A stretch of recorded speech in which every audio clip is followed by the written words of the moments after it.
मासाजोग येथील प्रकरण राज्यात चांगलंच तापलेलं आहे. यामुळे राजकारणात देखील खळबळ झालेली आहे. आपल्यासोबत संतोष देशमुख यांचे बंधू धनंजय देशमुख आहेत. आजचा 13वा दिवस आहे. नेमकं काय यामध्ये प्रक्रिया तपासाची गती आहे ते आपण त्यांच्याकडून जाणून घेणार आहोत. आजचा 13वा दिवस आहे.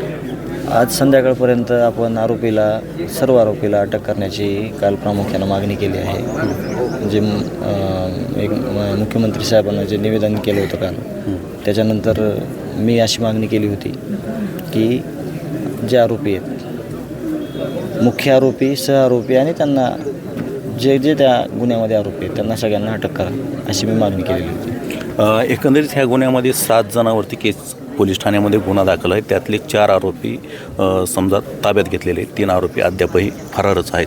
मग याच्या आणखी काय आरोपी असण्याची शक्यता आहे का की तेवढेच असतील? ते तपासात पुढे येईल. आम्हाला जे माहिती आहेत आरोपी ते 7 आणि इतर आहेत.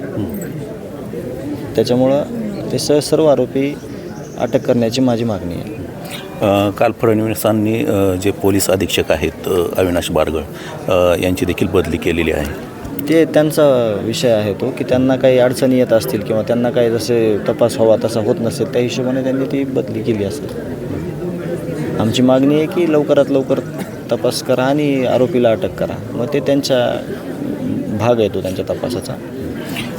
काही वेळातच शरद पवार देखील या ठिकाणी भेट देणार आहेत, कुटुंबाची भेट घेणार आहेत. काय मागणी करणार आहेत तुम्ही त्यांच्याकडून? मागणी एकच आहे, माझ्या कुटुंबाला न्याय पाहिजे, माझ्या भावाला न्याय पाहिजे, आरोपीला फाशीची शिक्षा, मरेपर्यंत जन्मठेप, हीच मागणी आहे साहेबांना. पण किती आरोपींना असणार आहे? ज्यांनी हे सगळं कृत्य केले, जी ही घटना इतक्या निर्घृणपणे केली, ते सगळे आले त्याच्यात. एकंदरीत हे होते धनंजय देशमुख आणि यांनी अशी मागणी केलेली आहे की याच्यातले जे आरोपी आहेत त्यांना मरेपर्यंत फाशीची शिक्षा द्यावी अशी मागणी त्यांच्याकडून करण्यात आलेली आहे. आणि काही वेळातच या ठिकाणी शरदचंद्र पवार जे आहेत ते या ठिकाणी भेट देणार आहेत. त्यांच्याकडे देखील ते याच पद्धतीनं मागणी करणार असल्याचं त्यांनी सांगितलेलं आहे.